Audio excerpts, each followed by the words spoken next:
Connected, attached, turned on. I think so. Just double check for me when I'm getting into the set like this. Yes. Oh, I can't. It's up. Should be up. If it's up, it's good.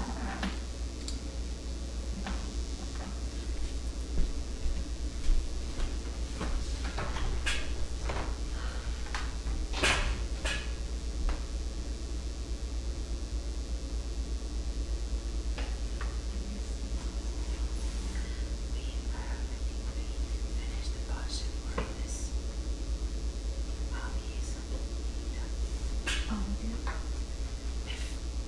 We'll see what small it is.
Namaste.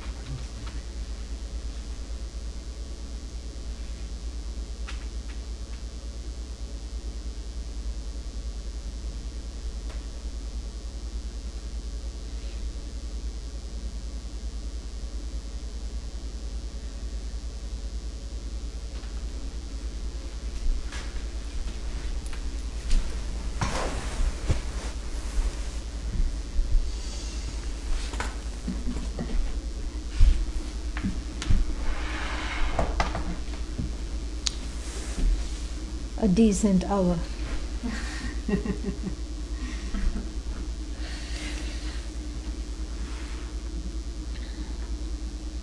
Oh, this one came over here. Oh. Yeah, I don't know when that came. So it was her. My phone. Is this on? It's not on. Maybe, yeah, now it is. Oh, now it is. Yeah. Okay. That's all the way up. Yeah. Wonderful. I didn't think about that just yet.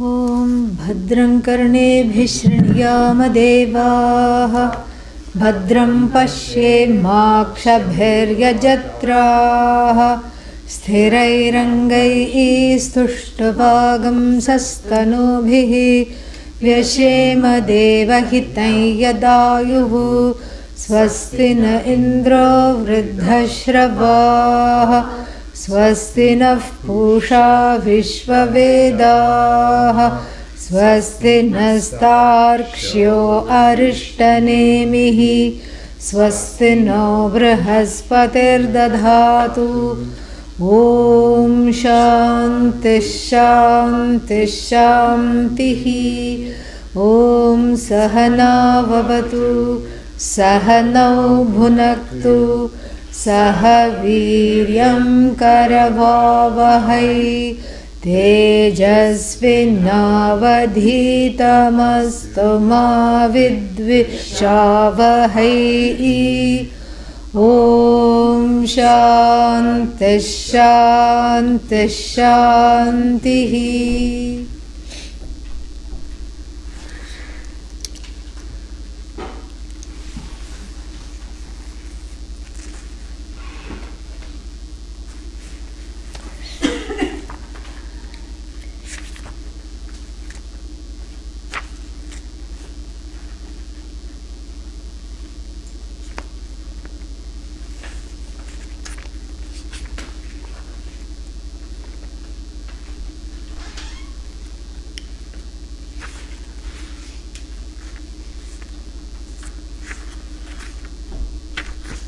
Third mantra, right?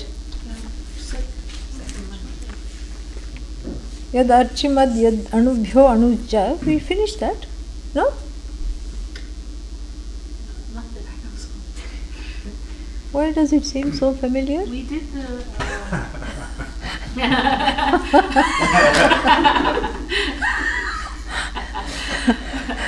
Oh, it seemed very yasmin loka tadetat satyam tad amritam tad vedhavyam soma vidhi. We haven't finished this? Swami, we finished the Bhashya for the first. Oh, we just finished the bhashya for the first one. Well, what do you know? Okay. All right. Avisannihimitam, that's what we finished. The Bhashya. And the bhashya for this one we have not finished. We haven't started this week. Okay, no problem. Yeah. We will start now. Yeah, it looks very intimate, and that's because that's how it is. Yeah. See, the thing with this, let's chant the mantra so that we bring it all back together, okay? Yeah. Yadarchimadyad anubhyonu cha Yadarchimadyad anubhyonu cha Yasmin loka nihita lokinascha Yasmin loka nihita lokinascha Tadetadaksharam brahma Tadetadaksharam brahma Sapranastaduvangmanaha Sapranastaduvangmanaha Tadetat satyam tadamritam Tadetat satyam tadamritam Tadvedhavyam soma vidhi. Tadvedhavyam somya vidhi. Yeah, somya vidhi. Somya vidhi. Yeah. So now you see we have been this section is going deeper into our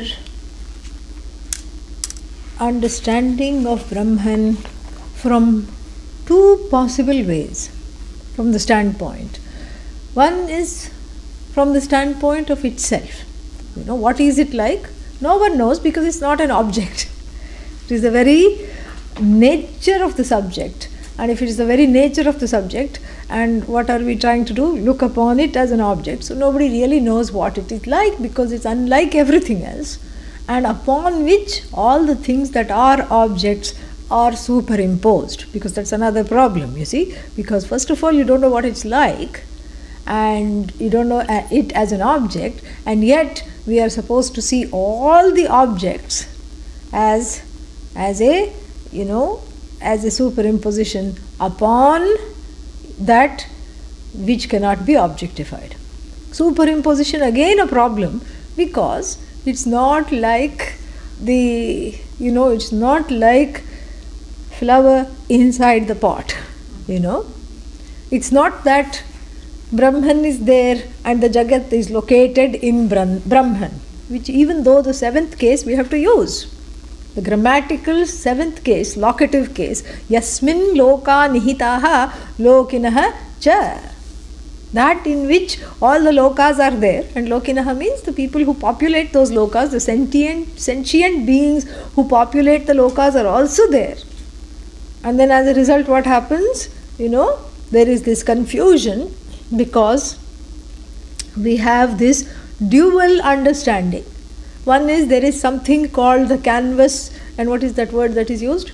Stratum, substrata, substratum, and then sub means underneath. Again, seventh case. And then on top of that, underneath that, or over that, exists the Jagat. Precariously balanced on Brahman, And so this is still on a subtle level. The duality has not departed from the understanding, you see. And so here in this khanda, in this particular section, in section 2, the second mundaka, there is this the commitment on part of the teacher to show the student in subtler and subtler ways. That's why yat anubhyo anucha, which is subtler than the subtlest, not in the form of existence, but in the form of our comprehension. And that is its nature, that it is subtler than the subtlest. It is, what is its nature? That it cannot be grasped, by vak and by manaha. The words and the mind are great friends, Yeah, they are like a pack of thieves. And what do? They appropriate all the names and forms for themselves. Yeah. The mind, illumines what the word labels. The word labels, this is this is that. And the mind says, oh, yeah, I'm with you. I'm going to uphold this. I'm going to project this. I'm going to do this. So, everything is name and form or word and meaning. So the words are words and the meaning happens in the mind. So the mind is responsible for giving meaning to the words. So it's a very happy marriage. Consecrated by, solemnized by the priest of Atma Ajnanam. Yeah. A happy marriage, And they go around the fire numerous times and they pledge allegiance to one another. And the words say, you know what? I'm totally committed to you, O mind. And the mind says, without you I can't illumine anything. I am purposeless. And so our job is to go forth and multiply. We go forth into this Jagat and multiply. So see, for this marriage to work, there has to be a few premises in operation, correct? Jagat has to be real, correct? Yeah, otherwise the marriage cannot work. If the Jagat itself is not there, what am I describing here and what am I cognizing here? What am I describing through the vak and what am I cognizing in the mind? If Jagat itself is not there, the words and the mind are what? Out of a job, and the marriage crumbles. So, certain premises are required. One is that the Atma Ajnanam status quo is firmly and sadly in place. Number one. Because all based on Ajnanam, these projections of the mind with the help of the words take place.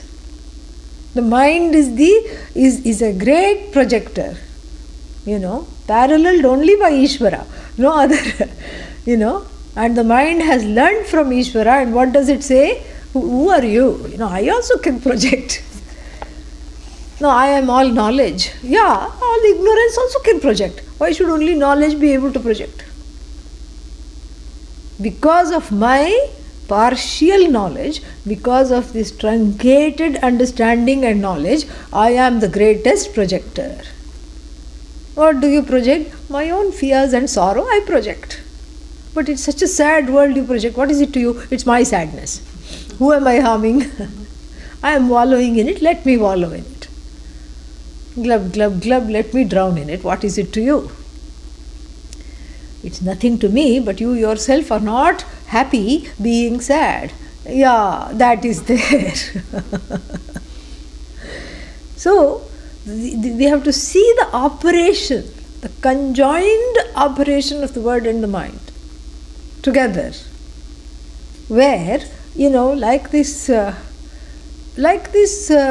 pack of thieves, each one has a different department. One of them knows how to open any lock you give. These particular thieves can open. They have some file, they have some perhaps hairpins for the simpler things, and they can do that. They can open any kind of lock. And then what else? Then there are other kinds of thieves who have digital electronic knowledge, who can cut the wires of all the cameras, where in this bank they are about to rob. And so the digital thieves are way ahead of their times.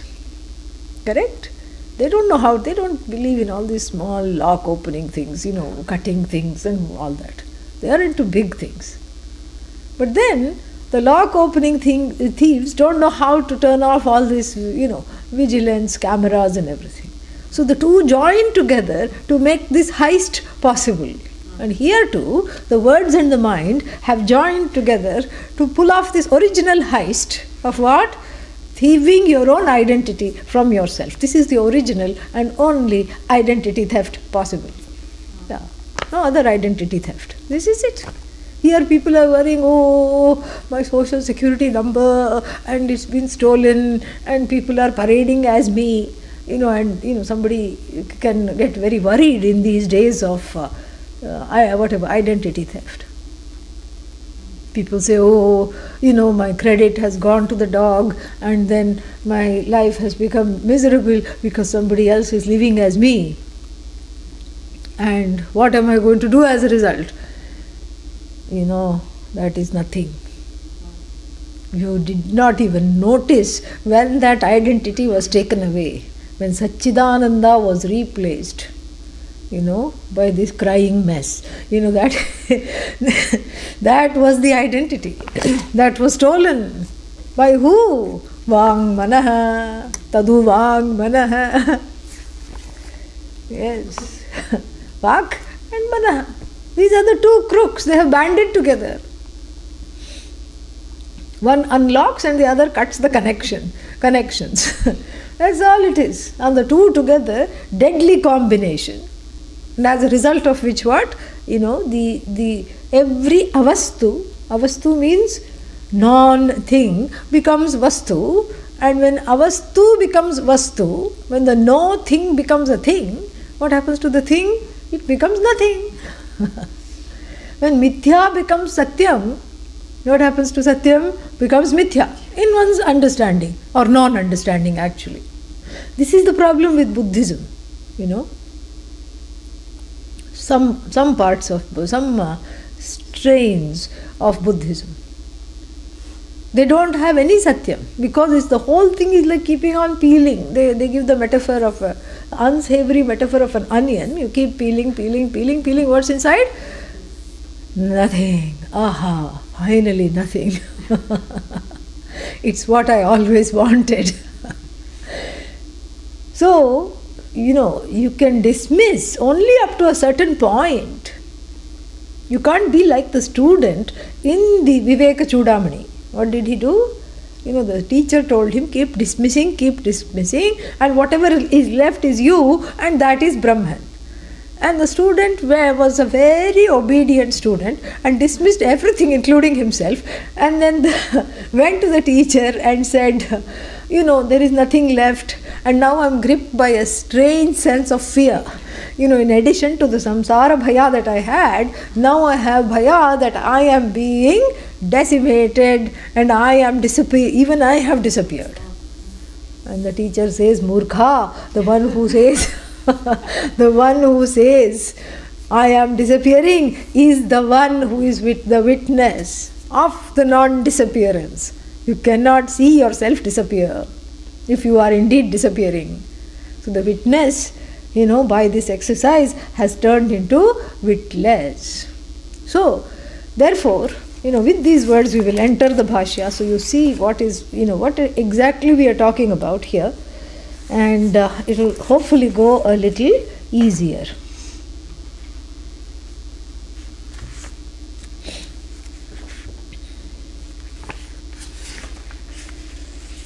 Yad archimat deeptya hi adityadi deepyate iti deeptimat brahma. Archimat, archish we saw means a light. Archihi, archis, luminant, that which is luminant. Archimat, archiman, that which is full of luminance, and Brahman being what? Neuter, archimat. Deeptya hi, deeptya means through bringing to light.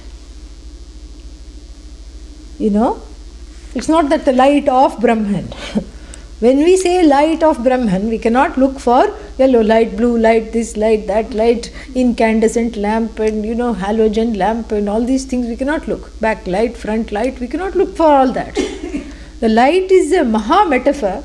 It's like an all-pervasive metaphor because it brings things to light.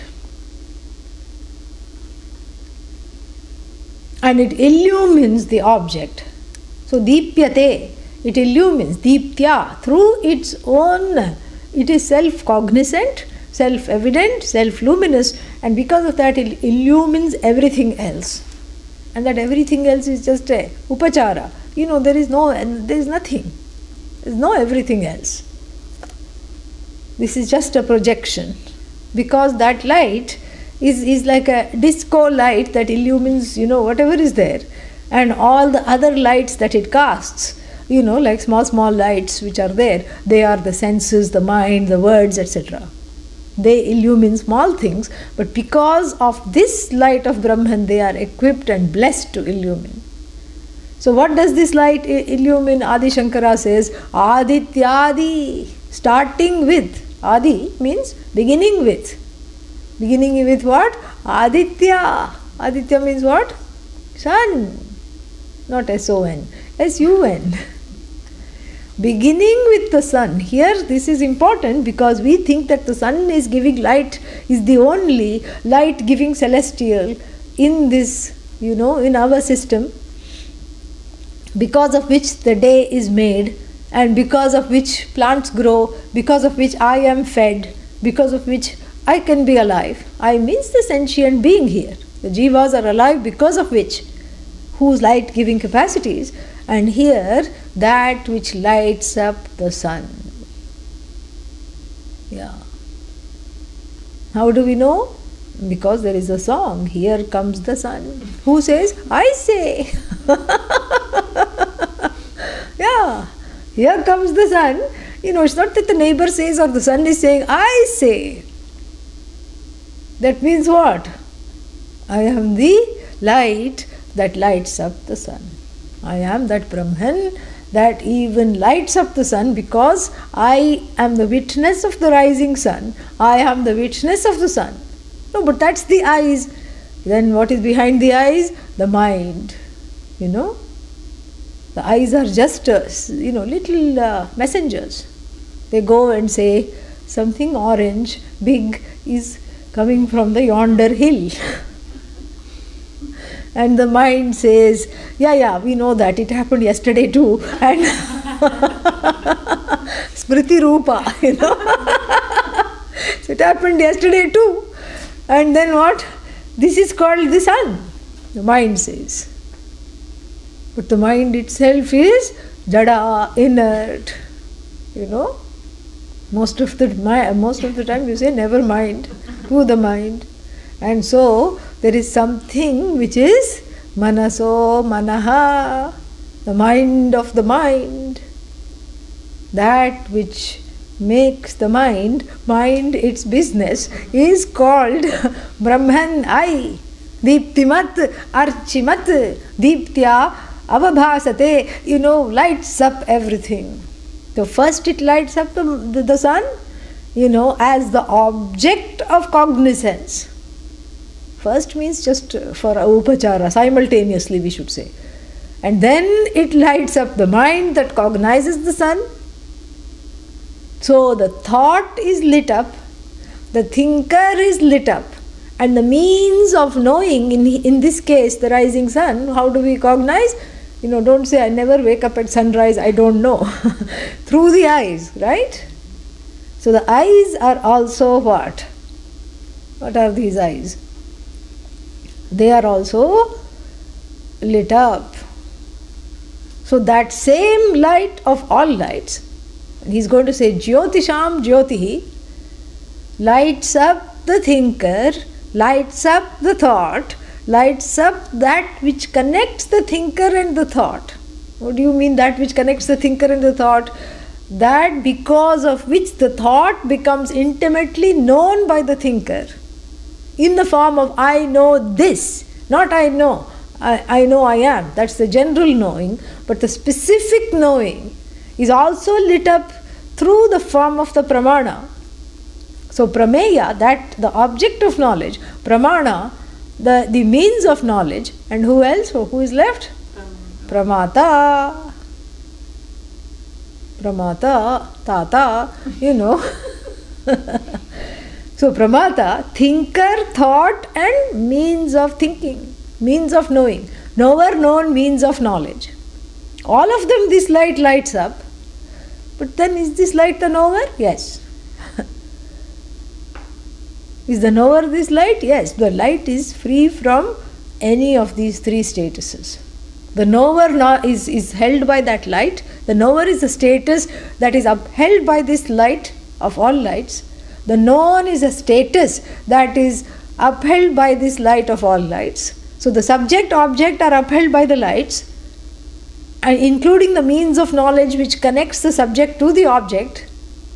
But then that light is free of being either knower or known or means of knowledge. So the pramata is a superimposition on that light. What kind of superimposition? As though superimposition. Not a real superimposition, because that which is real cannot be negated. Otherwise, whenever you see the light, you see the pramata stuck on the light. Light plus pramata is not Brahman. That's why that diffused, that diffused metaphor of light is given. And in the modern day, we can take it to be electricity. So the electricity can come through a device in the form of a music, right? So here you hear wonderful notes. Never think of heavy metal when you think of music. So you hear some dulcet tones coming out of this device, which is powered by electricity. And that same electricity is making your wheatgrass smoothie in the other room and making a horrible noise. And the same electricity is lighting up the room in which there is that music being played, and then there is this, grinder or blender being run. So, the various manifestations are all just as though morphing of this light. So if you say, is the blender, electric? Yes, it is electric. Is electricity blender? No. Is electricity, what was that other example? Is the electricity the light? No. Is the electricity the boom box that is playing this music? No. Is the boom box electric? Yes. Everything is electric, but electricity is its own thing which has no name, no form, so to speak. And you can't really hold it, even if you can, don't. And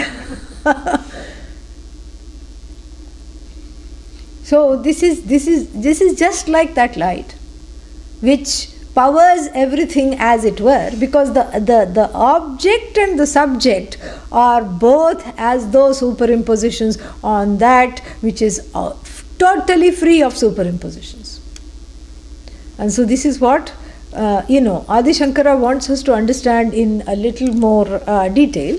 So going further, he says that Deeptya Adityadi Deepyate iti Deeptimat Brahma. So what is Deeptimat Brahma? He clarifies.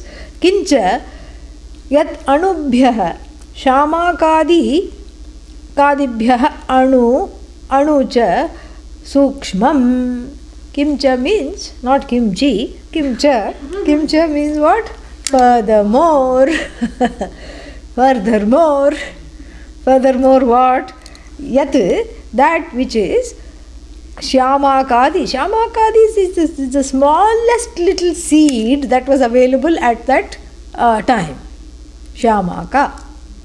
Utsitarthe kap pratyaya. So Shyama was the thing. Shyamaka means even small. It's a diminutive.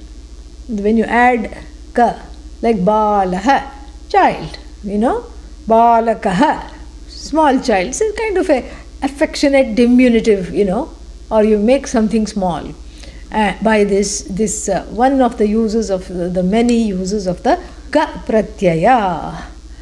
So one is kutsitarthe in the sense of making it, in a dismissive, small. And so here in balakaha it's more of an affectionate gesture, but here it is dismissing it as smaller than what it actually is. So shamakadibhyah. So when we think of mustard seed, sesame seed, and what is that, poppy seed, and even something smaller than that, shamaka seed or grain, whatever it is, So it's tinier than that. Tinier means here not in size, not from the standpoint of size, but from what?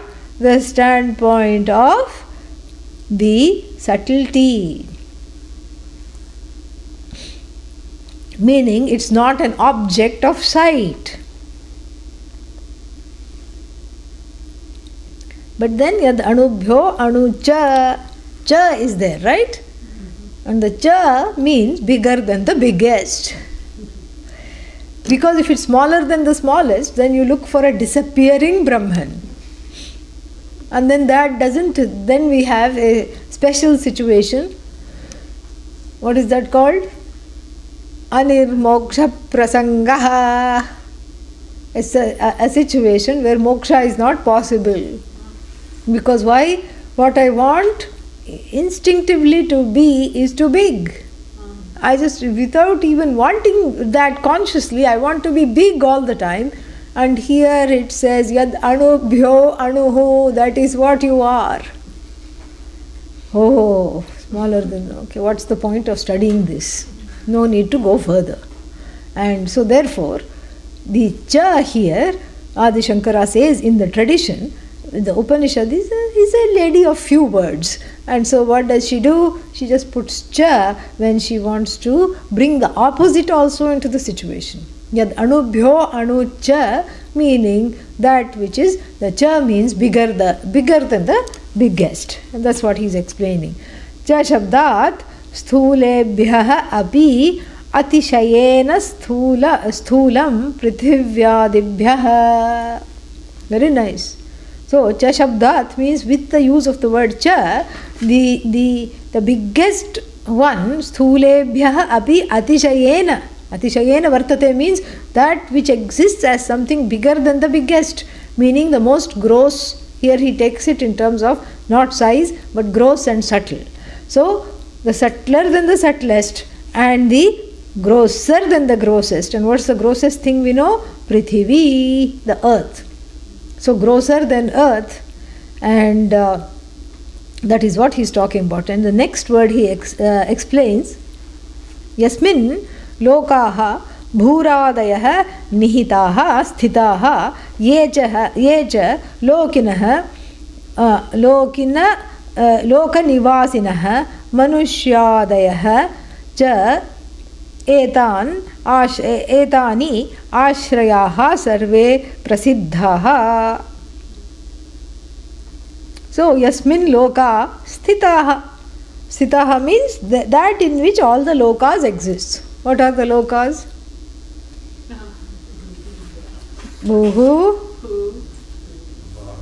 Bhuah Suvah Mahaha Janaha Tapaha Satyam. Only that? Then there's What are they? Atala, Vitala, Sutala, Dharatala, Rasatala, Talatala, Mahatala, and Patala. So, these are the locals, huh? We don't like those very much. But these are, that's why Adi Shankara just very quietly says, Bhuhu Adaya, etc.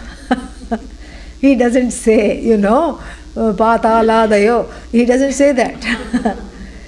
So, we only focus on the good things. Upanishad also generally does that. So, while saying karma is going to get you, it only says, like in the Kathopanishad, Ritam pibantau sukrutasya ritam pibantau loke. They drink the effects of good karma, but actually it means bad karma. But but she just tries to make everything positive. So, why? Because it's a way, speaking of thoughts, mind and words and the connection between all of them, it's a way to live an affirmative life. It's a way to say yes to Brahman, to the biggest truth of myself. And we learn this from the Upanishad and from the ways in which Pujya Swamiji would talk. He was so very careful with words, very, very careful.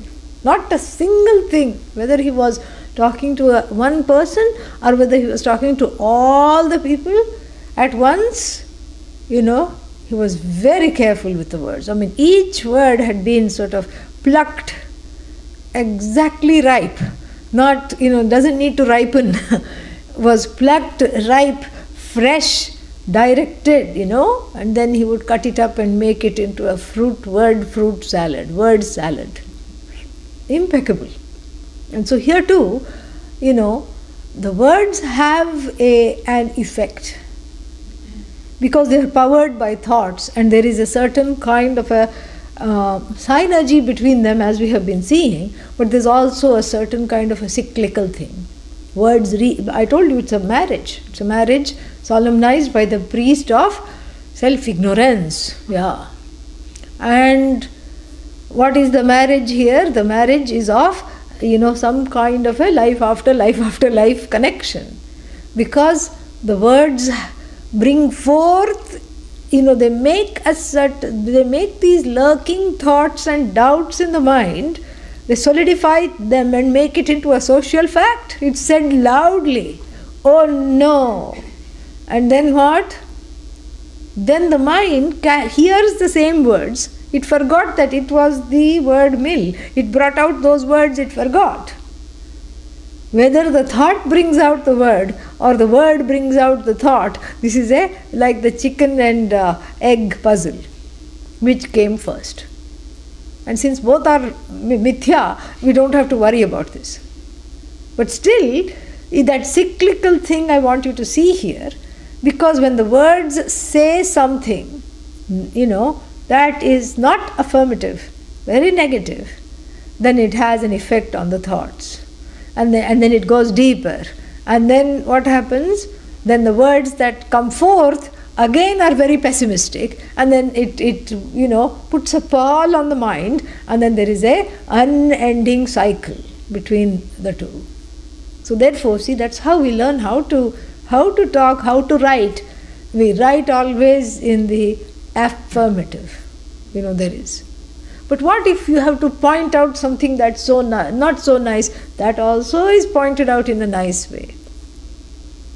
And Pujya Swamiji would do it sometimes, if he had to teach somebody, and he would be very careful of how to teach, and it would always come out in the form of a class. In the class, that example would be, taken, and it would be relevant to the person who needed to get that lesson.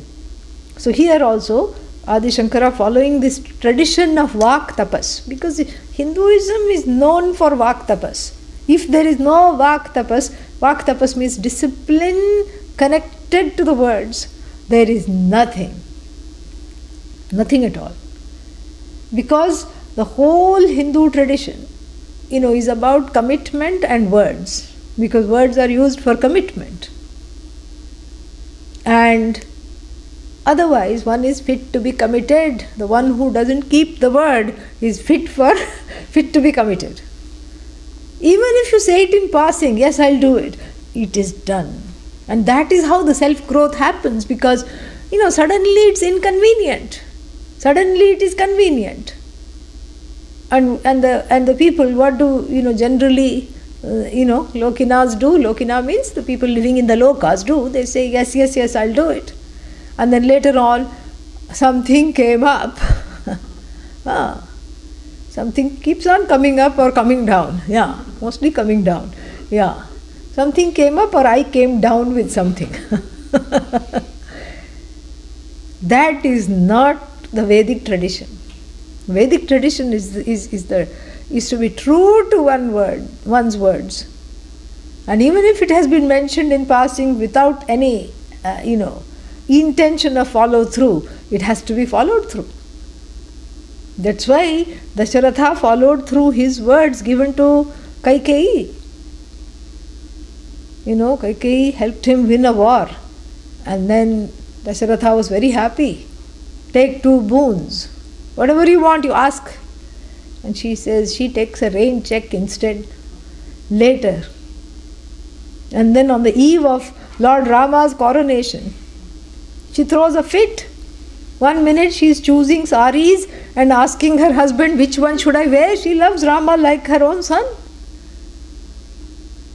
1 minute she is choosing her sari and jewelry, and the next minute she is like a banshee, in the anger management room. In those days they had one. I think it's a good idea to have one now also.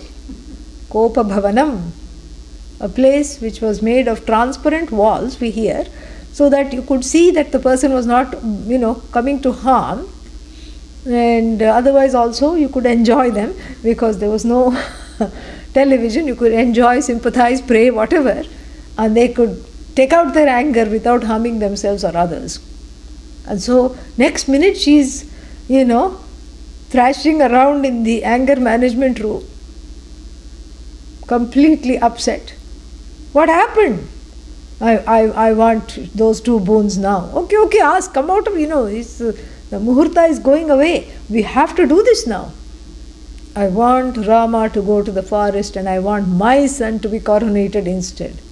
And Dasharatha pleads with her, don't do this. Let your son be coronated, I don't care. He's my son too. But don't take Rama away from me. Why did she have to send Rama? Because the people of Ayodhya would have never accepted Bharata. Bharata himself would not have accepted Bharata as the king if Rama were around. So using this out of sight, out of mind thing, she sends him to the forest for 14 years. Even now, one cannot survive in the forest for 14 years. And in those days, you can imagine, yeah, mountain lion lunch, on the 3rd day itself. This is how it was all very wild. Now there are no forests to repair to. But in those days, there was so much forest cover that once you send somebody to the forest, it's like bidding a permanent goodbye. There was no hope of them coming back. And that is how the whole thing, proceeded, because Dasharatha kept his word. 1 promise and, 2 promises here, and we have the whole Ramayana. 1 more promise, and we have the whole Mahabharata. Without Rama going to the forest, there is no Ramayana. There is nothing to tell. There is nothing to tell. Oh, he grew up. Thumaka Chalata Ramachandra. He was fat and he waddled about when he was a baby. Bhajata Panjaniya, and his little anklets and bracelets, they made a noise, ching, chin, chin, chin, when he walked. And then he got hold of the moon's reflection and he played with the reflection of the moon in the water. Nothing to tell. Then he became a king and then he ruled wisely ever after. This is not the story. Nobody is interested in this success story. Story means there has to be struggle.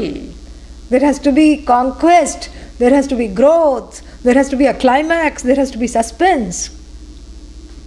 And these two promises provide the masala. Otherwise it's bland. What is this? So these two promises are the garam masala that brings this story to life. Same thing Mahabharata. Mahabharata is what? Again there is a series of promises, both kept and broken, with the positive and negative archetypes of the kept word being shown, demonstrated. We see broken promises in the form of Duryodhana, etc. And then we see the kept promises in the form, starting with, Arjuna, who just brings, he marries Draupadi and brings her, and then what? Rest is history. Kunti is in the puja room and she says, haven't I told you children to share whatever you equally amongst yourself? Oops, yeah. But then an assembly is called, an assembly of elders, and Draupadi herself is present there. Kunti is present. And they find out if she will honor the mother-in-law's words, the mother-in-law she has not even set eyes on. And she says yes, not for herself, not for the mother-in-law, for the sake of the upholding what is most important in the tradition. That vak, see, that's how the vak gets purified. It's not that we are dismissing the vak, but we are cutting its wings, clipping the wings of the vak, so that we can bring it back as a sahachari, as a helper to our studies of revealing the Shastra to us. Because the words are important, they are in the form of the pramana. So it's not that there is a difference between words that reveal the pramana and words that reveal anything else. It's the same words. But what is different is that their wings, or their marriage with the ahankara, the mind, has been temporarily suspended.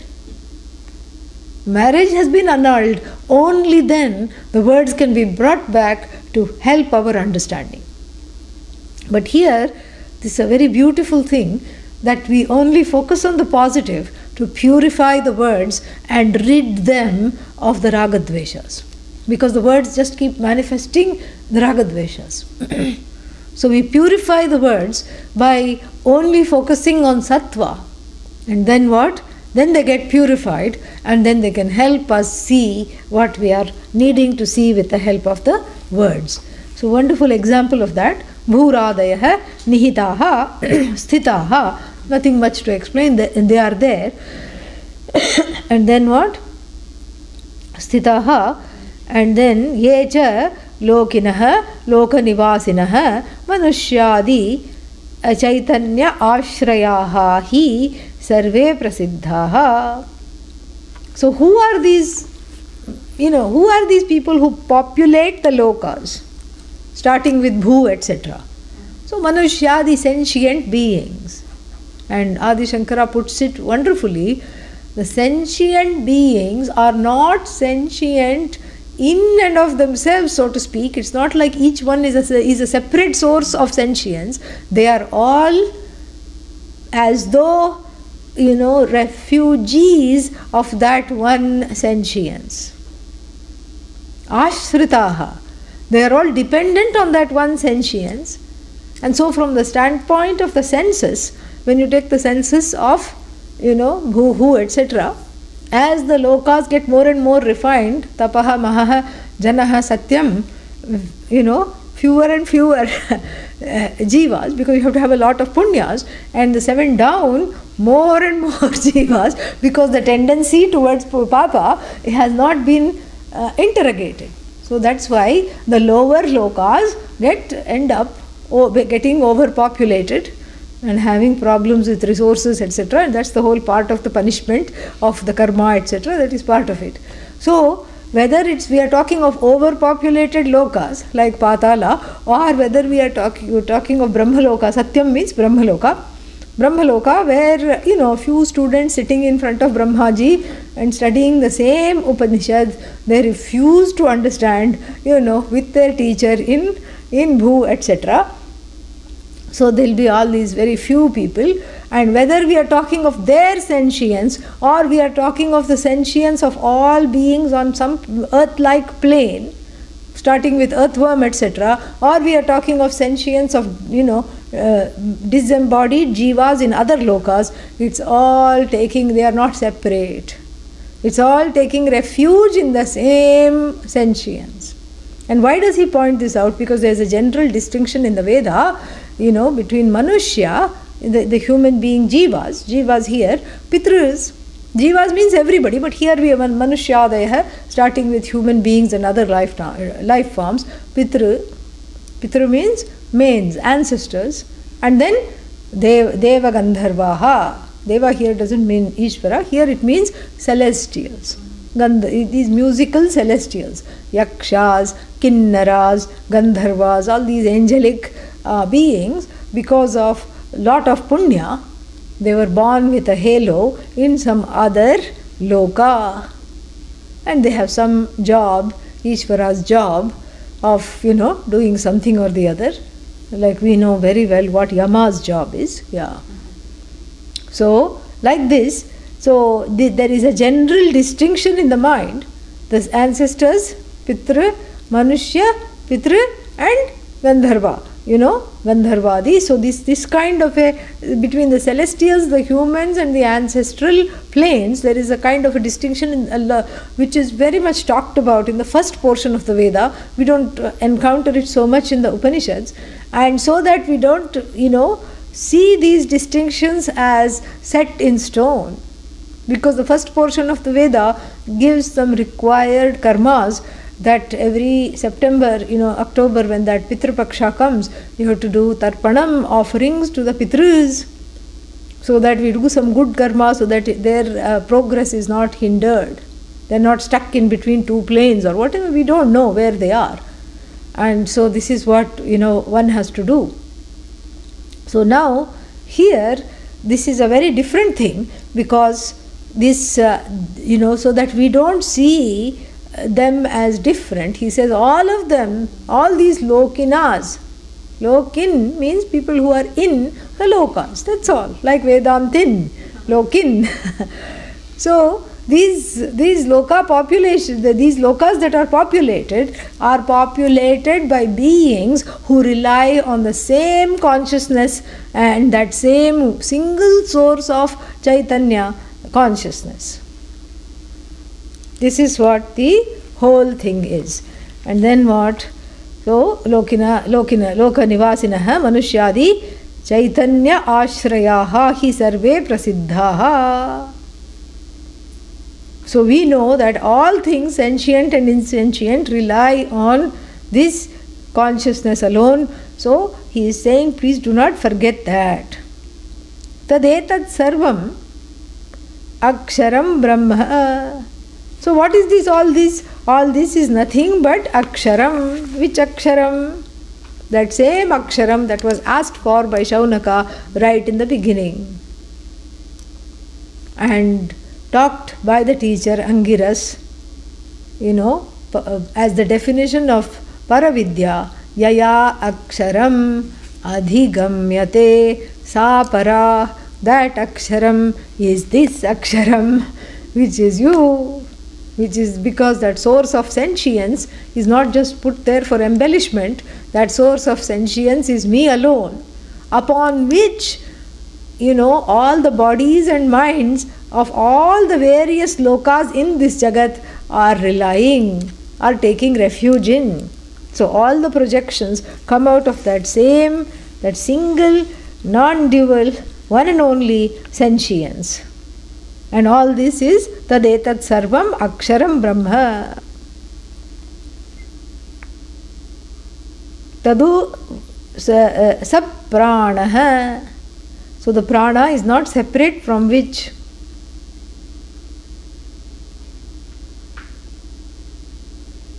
Tadu vang manaha. And the words and the mind, we have talked about it quite a lot at the beginning, are non-separate from which? Tad pranaha, tadu vangmanaha.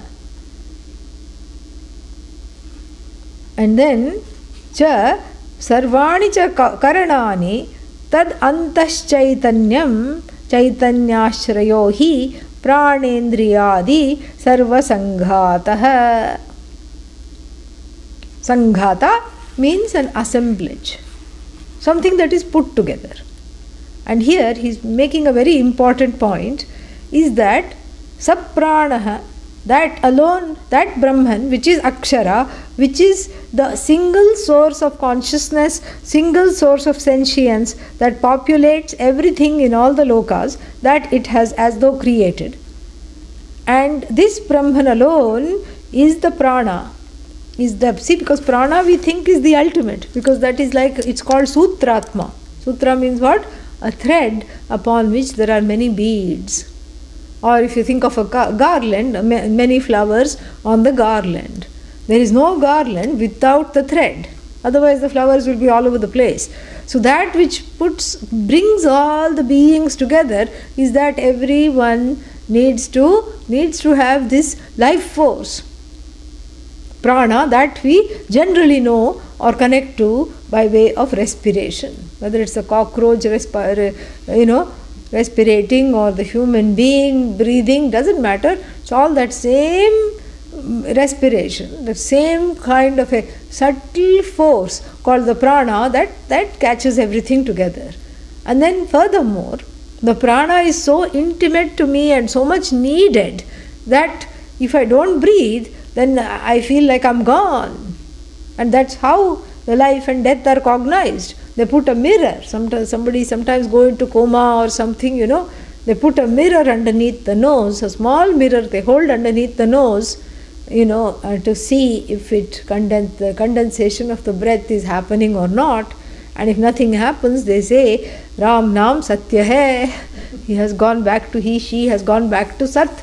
No longer available, no longer there, no longer, there in the world of transactions. So the prana makes these, makes the beings capable of transaction, in a certain way by what? By collecting, so to speak, it's not the right word, I'm looking for, by threading through this, all the beings, and manifesting in the form of that very Chaitanya itself. So that prana is nothing but Chaitanya, consciousness. Consciousness is not prana. This is something we have to understand. Consciousness is not prana. Pot is clay, clay is not pot. Same, simple. Ornament is gold, gold isn't ornament. And so this being the case, we have the very nice way of putting it here. He quotes an Upanishad, pranasya pranam iti shrutyantarat, not Keno Upanishad, he says Brihadaranyaka Upanishad also has the same thing. Because it is pranam. In Keno Upanishad, sau pranasya pranaha. Brihadaranyaka Upanishad talks about Brahman as a neuter, from the neuter standpoint, so pranasya pranam iti shrutyantarat. So, tad etat sarvam aksharam brahma, and then sarvani cha karanani tad antaschaitanyam. This is very important. Sarvani cha karanani, all the sense organs. Antaschaitanyam. Antaschaitanyam means they are the innermost expression of that sentience. In other words, they are bathed and completely immersed in that sentience alone, and they spring forth from that sentience which has no location. So even Antaschaitanyam cannot be taken as a location. So immersed, as it were, in that consciousness, Chaitanya Ashrayaha, he further clarifies, taking refuge in that sentience alone, all of them are assemblages. Assemblages for what?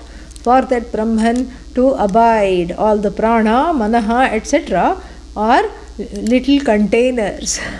So the containers are there, little prana, big prana, elephant's prana, earthworm prana, all these things, the containers are there, and as though this consciousness has entered all of them, and then is happily sitting there in this assemblage. When we take the assemblage to be real, then what happens? Nothing happens. That's the idea.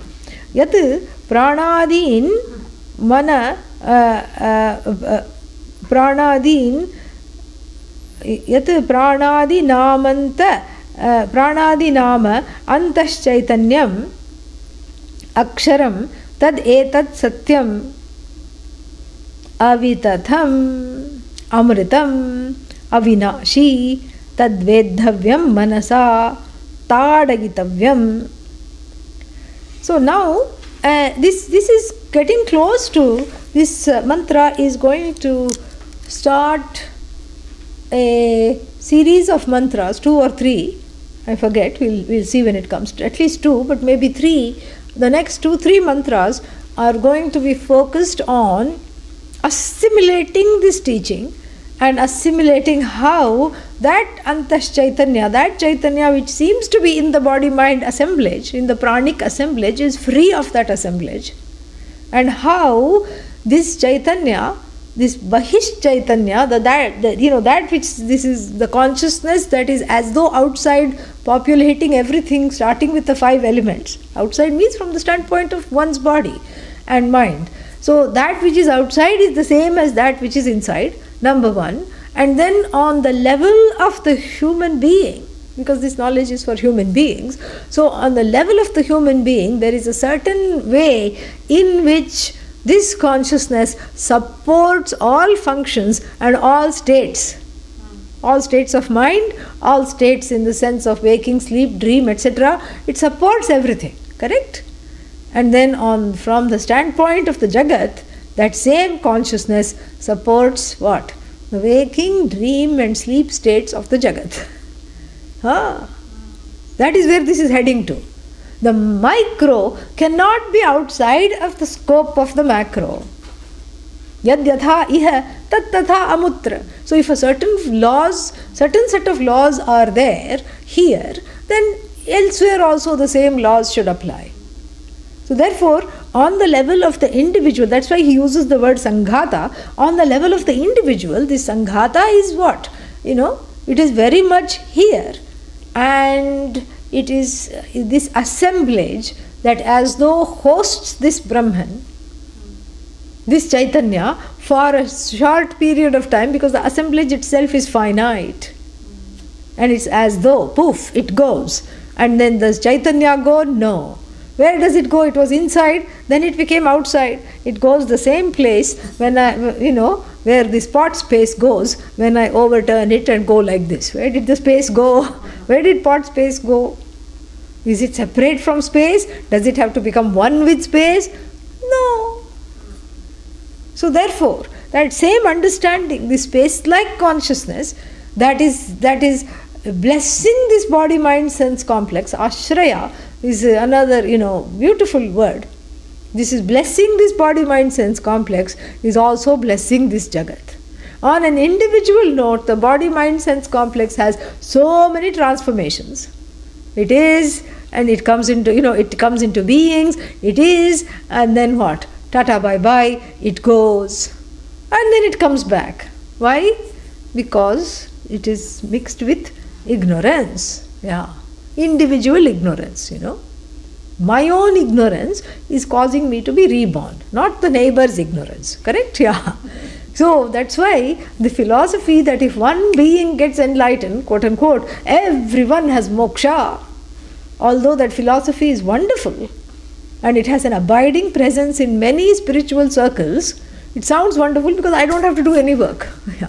Let some Mahatma come along, Yeah, and take me, lift me up, uplifting experience. And all I have to do is, wash the feet of that Mahatma, sit in his or her presence, and then I will become wonderful because that person is enlightened. So I should also be enlightened. I don't have to worry about it. It's the rankest form of self-promotion on part of the Mahatmas if they act like this. It's terrible. And even if it's not self-promotion, it's at the very best, it's the faultiest logic that we have ever encountered. Because the ignorance is associated with ahankara. The ahankara is individual here. Why? Because ahankara translation means I notion. Correct? So I is singular. So therefore, so on the individual level, what is happening? There is the birth and the Chaitanya associating, the consciousness associating with this assemblage, and then being born, so to speak, and then what? Being gone. And then even on a more microscopic level, the being gets up in the morning and becomes what? Becomes known as Vakar.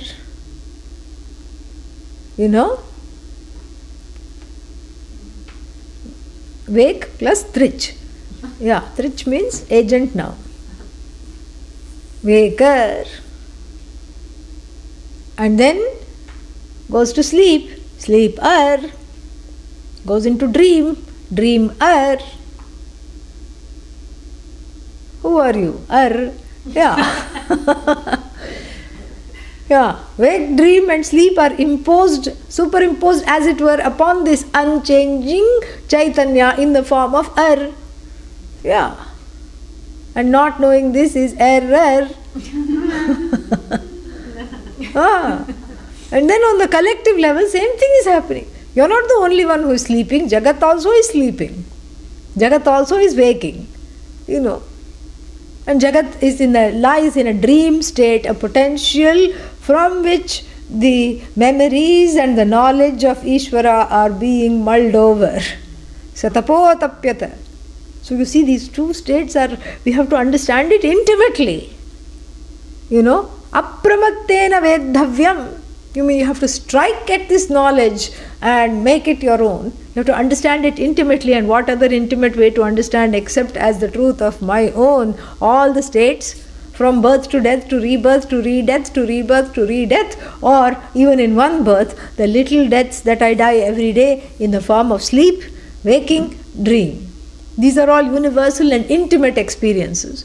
And so the Upanishad wants us to see this, Chaitanya as both something which is intimately, whose presence is felt as powering the various states of the body-mind complex, and also powering that, powering that birth, death, etc. All those are superimpositions on the individual level, on that Brahman alone. On the collective level, the whole Jagat is a superimposition on that Brahman alone. Nothing else. That's all there is. Oh, that's not hard, Not for you maybe, but for some people this is very difficult, because you are supposed to see this simultaneously, that Brahman from the standpoint of the upholder of this universe, and from the standpoint of itself free of everything. How to do that is going to be given in the next few verses, next 2 or 3 verses, for which this verse becomes an introduction. So therefore he says something, Adi Shankara says something beautiful here, Yat pranadi nama, pranadi nam antas chaitanyam aksharam, that which is which obtains within, so to speak. Within is within quotes, okay? Yeah, the word within is within quotes. So that which obtains within as that Chaitanya, that within beings, as that Chaitanya, as that consciousness, tad etat satyam, that alone is the non-negatable truth. Avithatam means non-negatable. Avithatam, never negatable, always unchanging, always the same. Tadetat satyam, tadetad amritam, atha, ato amritam. Ataha means therefore. Because it is non-negatable, it is amritam, limitless, never comes to an end. Avinashi, not non-destructible. Non-destructible, because it is non-negatable. Beautiful logic. Tad vedhavyam, a very nice play on veditavyam. Veditavyam means what? It is to be known. Vedhavyam, it is to be pierced. This knowledge is to be penetrated. pierced. Ved also means with, from which Vedhavyam comes. With means to strike. You have to strike at this knowledge. Yeah. Make it your own. Don't just look at it from a distance and say, yeah, that looks good. Conquer this knowledge. So it's more in the sense of a conquest and an assimilation and an owning up of it that the Upanishad is urgently trying to have one do. And then in that spirit it says that Vedhavyam, how to Vedhavyam this, how to strike at this knowledge. What do I use to strike? Usually hands and legs or a big club, In the caveman days, they would carry a club, at least that's what we see, that's what is our collective imagination. They would carry sticks or clubs and then bash up anything that they did not like or they wanted to conquer. And so here, what do I use as a weapon? The weapon here is the mind. The mind is the weapon which strikes at this knowledge and conquers this knowledge, pierces through this knowledge. So, manasa, even though it's the instrumental case, it is not by the mind, it is in the mind. Manasi, that third case should be quietly converted into seventh case. By the mind, no. The mind is not an agent of this knowledge. The mind is what? A place where this knowledge takes place. Tadayitavyam, Vedhavyam, he explains as Tadayitavyam, strike at it. Tasmin manaha samadhanam kartavyam ityarthaha. So how to strike at this knowledge? If the mind is all over the place, it will not strike at this knowledge because it's busy striking at the smartphone, at the tablet, at the computer simultaneously. Because it's got a lot of things on this agenda. These are the things I have to conquer and this is given specially for the mind because the mind likes to grasp at things and conquer things. And here, ironically, the Upanishad says the best conquest is of that thing which is unconquerable. Yeah. So as though conquest. So that the mind, so that this jiva who's always out to grasp things is attracted to this knowledge, it is given Vedhavyam, Tadayitavyam, strike at this, conquer this, because everything I want to get at. I want to get at this, I want to get this. Get this. Okay? Yeah. This is the only thing to get. And so, manasa tadayitavyam. You have to strike at it, with the help of the mind, where the mind is not the agent of the knowledge but an auxiliary helper. First the mind is dismissed and then the mind is brought back in a servile status. Domestic help. You just should do what I tell you to do. Nothing more than that. And right now you are on, this is 9 to 5. You are on work. This is your hours of work. So you can't just, that's why all these, the workers have certain rules. You can't be on Facebook, because everybody has got a computer right in front of their face, and then there are rules at work. You can't go on Facebook and update your status. My boss is being very bad today. Then, they will immediately say bye-bye to you. Like that robber who went on Facebook to brag that he had stolen the car from under the nose of the policeman.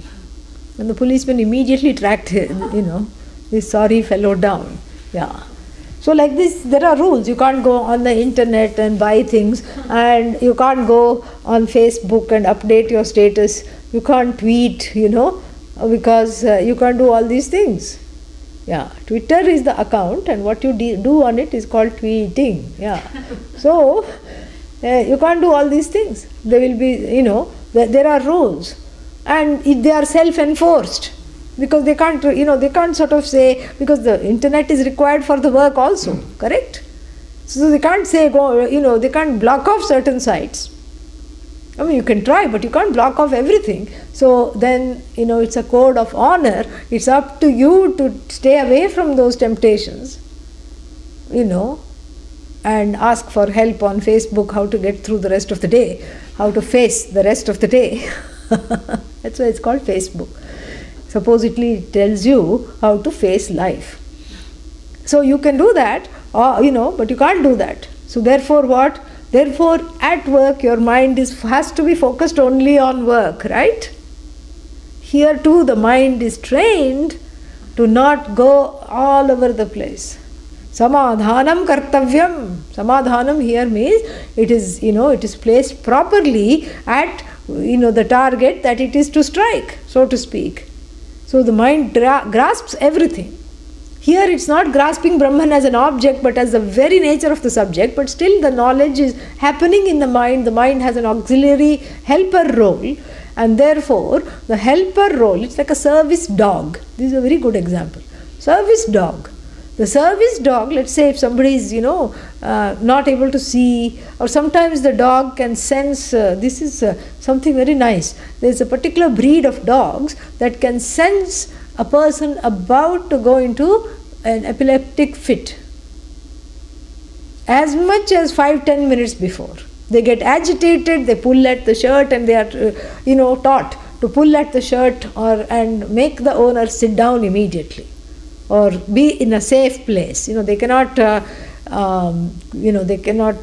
administer first aid, but they can warn you that very soon, that whether it could be in the next minute or in the next 10 minutes, in the next 9 minutes, we don't know, but a stroke or a epileptic fit or something is coming. They can sense certain things that we cannot sense.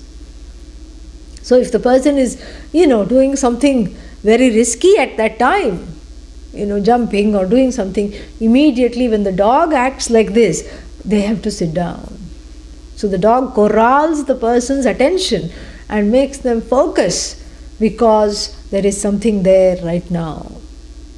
And the service dog, one thing we know about service dogs, whether they are therapy dogs or service dogs, no matter how cute they look, you are told, don't pet the service dog.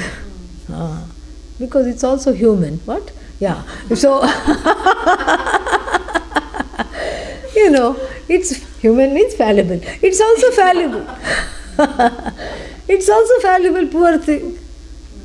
And if you start to give it a piece of bread, it starts to drool, and then it says, oh, what a nice bread, and then you pet it, and then it just gets all gooey and soft inside, then it gets distracted from its job. Its sole existence is to warn the owner of impending disasters. And when the mind is in service, of God, not dog. So, this way, when the mind is in service of this Brahman, the same thing.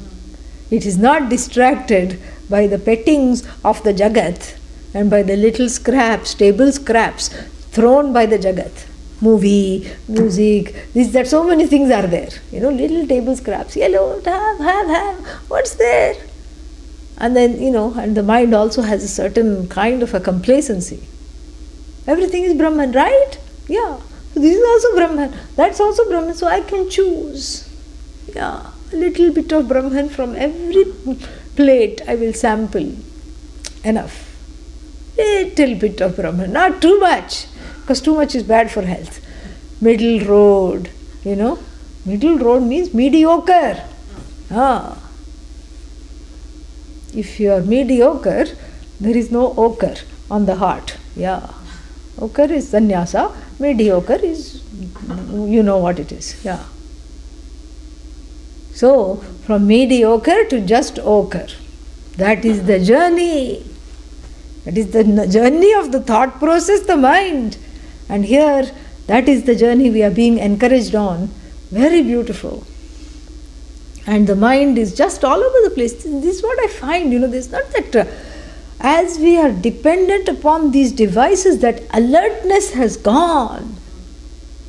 Everybody's like, kind of a flat affect. And that flat affect, that everything is flat, there are no thrills, no kills, no thrills.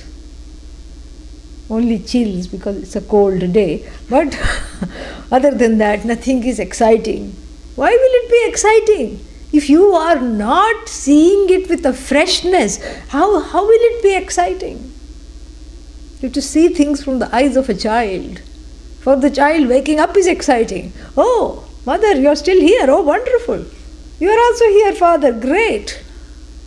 And every room it will run around for no reason. As soon as it wakes up, because it's greeting the world, in the fresh way. Because still all that, that unconscious and all is just still forming, and the previous Janma's miseries have not yet been remembered in a series of deja vus. So ignorance of ignorance, that's the baby. So when you see the baby, it just smiles for no reason. There is a spontaneity. It can enjoy itself and it can enjoy silly things. Like jumping off a couch repeatedly. It enjoys.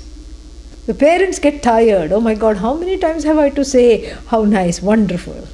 And then it does it again. And the parents get like all glazed and exhausted because they are told you have to make eye contact, you have to be appreciative. And this one is tireless in seeking appreciation. And what am I to do here?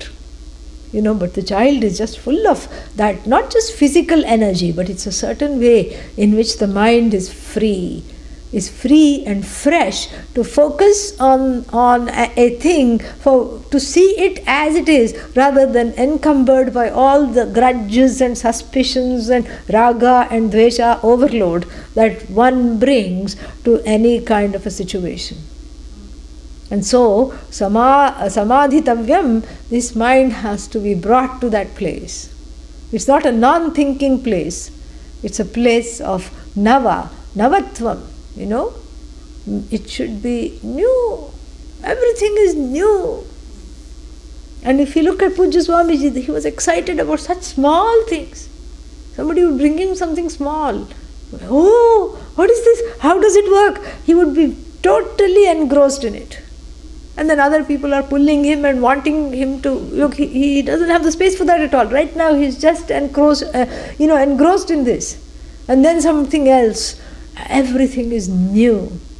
And that's why he was able to teach as he did. Because this was ever new. He was one with this newness. And because of this newness, the newness came forth in a new way every day, every class, every time. And that's why temporarily the student was also in a new place.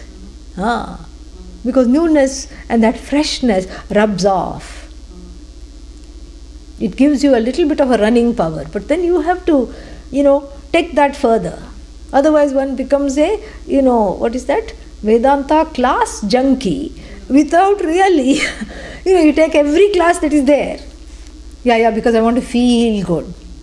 Yes, you will feel good, but the time has come, according to the Mundakopanishad, to go from that feel-good state of sitting and listening to classes to purify and intensify the Shravanam, to strike at what needs to be struck at, and then what do you do for that? That all the other, passions of the mind, passions means preoccupations, pursuits are not there.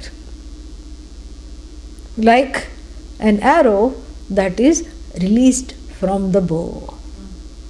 It doesn't say, oh, green grass, how nice. Oh, I'm supposed to strike this here, this dartboard, practice arrow. I'm tired of being a practice arrow all the time. I'm not even hitting something real. I want to look around. Then what does the arrow say? I think I'll strike that thing over there. What is that? Is that a cow? Is that a goat? Or is that a, sculpture? Doesn't matter. Let me go that side. No. Once it is released, where does it go? Exactly where it was pointed. Towards what? Towards that target. Where it was pointed. It goes without fail. It strikes that alone. It does not look left, right and say, oh, lovely day. Aren't we having a lovely day? And it doesn't say, what is this? I'm always just going and striking at things. I want a coffee break. Goes to Starbucks.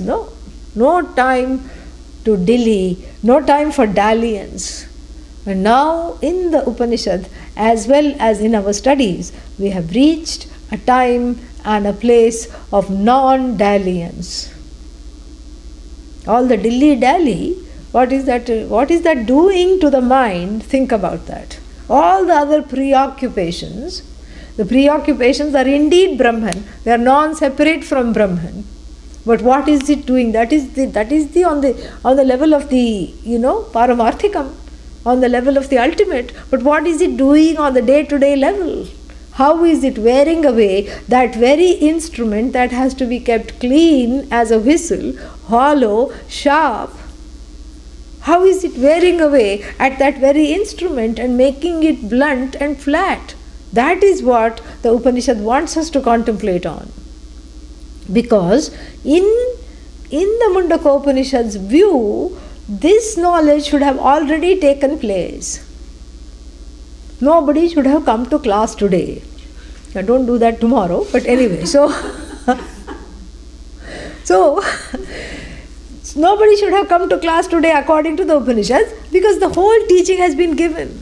Brahman as the cause of the universe, and as though cause of the universe, and Brahman as itself, free of all superimpositions. That Satchidananda, which is indeed you, the Atma, has already been given. Why are we still here? We are still here because the mind is not doing its job. Oh, but they had computers in those age? No. What did they have then? They had other distractions. Yajna was a big distraction. It was a party where everybody could wear new saris and new clothes and, catch up on old times and keep praying for something finite. That was a big distraction. So they had other things that they were, market day. That was another big, even in the villages. On market day, nothing gets done because everybody is excited about going to the market and meeting the same neighbors they live with. Big production. Like here also they have market day. Yeah. What is that called? Saturday, market on Saturday. Yeah, like that. Same things, in the same places, in the exact same things. But still everyone goes. And so, like that, the distractions are many. Not that the world is a distraction, but from the standpoint of the mind, the non-existent world is taken to be existent, and that's why it's a distraction. Because the more I play in the realm of name and form, the closer I come to thinking that this is all there is. And this is the problem. So therefore, a fine-tuning of the mind to be able to stay in its realm without going here and there is needed, for which an analogy is going to be provided in the next 2-3 verses, as I said. But then let's finish the Bhashya. I have 4 minutes. So, manasa taditavyam tasmin manaha samadhanam kartavyam ityarthaha. That much we have seen. Yasmad evam, oh, thankfully only 4 words. Wonderful. Yasmad evam he somya vidhi akshare chetaha samadhatsva. Beautiful. Very beautiful. I mean, that last line, this is Adi Shankara. There is no flagging, It's not like he peters out. Oh, that Bhashya was intense for this verse. Okay, fine. You just peter out. No petering out. If that last sentence brings to the mind the whole verse and the Bhashya together. It solidifies everything and brings together. It's very beautiful. He does that. He surprises us again and again with that unwavering, inexhaustive quality of his words. Beautiful. So he says, the last line he explains, he somya vidhi, vidhi he says, and vidhi and vedhavyam, there is a little pun, because vidhi, with to know, vidhi, you know, it's a lot means imperative. It's imperative that you know, are kind of is similar. With and vidhi, there is a pun there. And I want you to look at this pun because the knowing cannot happen without the striking at the target with that single-mindedness. So the single-mindedness is being highlighted, and the words vidhi and vedhavyam, veditavyam, same thing, is being played at here very beautifully. And he says, tasmat, therefore, or yasmat, because of which, yasmadevam, in this way alone, because of which, because this way alone is the way to know Somya, O pleasing student. He calls Somya means cool, pleasing, wonderful, beloved student. Somya comes from Soma, moon. So, O cool-headed one more meaning. That is how the student should be, cool-headed. Vidhi. Vidhi means,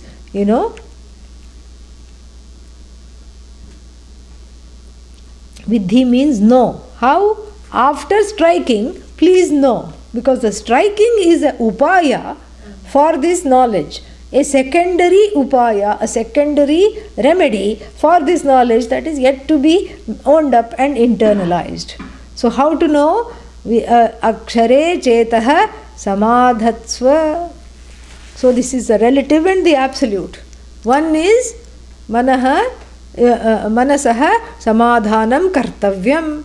We have already spoken of that. How to make the mind focused and not all over the place, and how to develop this alertness and newness in the everyday. That's the homework for this week, really. How to develop alertness and newness, not even develop, not even cultivate, it's there. How to bring it out more and more in my life. That was the first meaning. So that I'm available for this knowledge, so that the mind is available for this knowledge. Second meaning, Adi Shankara takes it all the way, and he says that, chetasi, chetaha brahmani samadhatsva.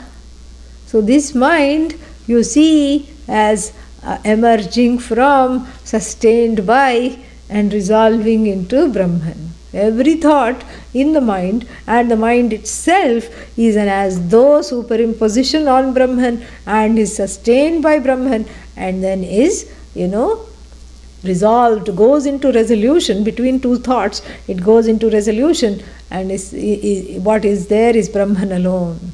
In other words, first you focus on the mind and purify and clarify and make the mind strong enough to strike, and then what? Then you say, I am mindless, mano nashaha, cognitively. Don't go into PVS, permanent vegetative state is not being advocated here. Keep the mind sharp, free of distractions, and then what? Contemplate on the mind itself as an as though product. And that the mind itself you can bid goodbye. You can say, never mind that you are here or there, it doesn't matter. Very beautiful. So, hey, hey Somya Vidhi, the Upanishad says, and Adi Shankara, elaborates. Vidhi means, chetaha, this mind, Brahmani, Akshare Brahmani, Samadhatsva, in this Brahman which never comes to an Akshara, which is not subject to deterioration, degeneration. Keep this, keep this mind in that. That is another kind of a focus. Forget the mind, focus on Brahman. Because focusing on Brahman is really not an action. It is the fact of your life and fact of anyone who is alive, that sentience, that consciousness is Brahman alone. So that is how the mind is focused. How to focus the mind is also, see, two things are given. One is on the Vyavaharika, one is on the Paramarthikam. We have seen that. But seeing the mind as no mind is a way to focus the mind and bring it back. So the upaya is also given here. How to do that we will see in the month of February. All the dates are given on the ashram website. Om Purnamadah Purnamidam Purnat Purnamudachyate Purnasya Purnamadaya Purnamevavashishyate Om Shanti Shanti Shanti. Harihi Om. Shri Gurubhyo Namaha. Harihi Om. Yeah, if there are any questions, you can ask. Very beautiful. It's getting nicer and nicer, isn't it? Yeah.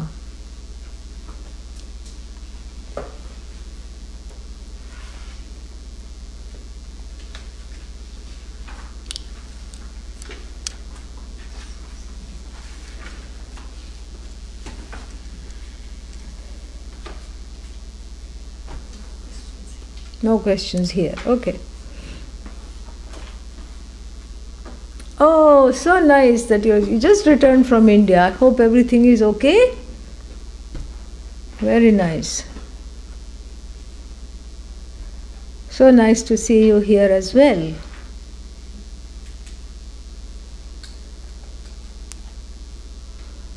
Yes, you can write to me.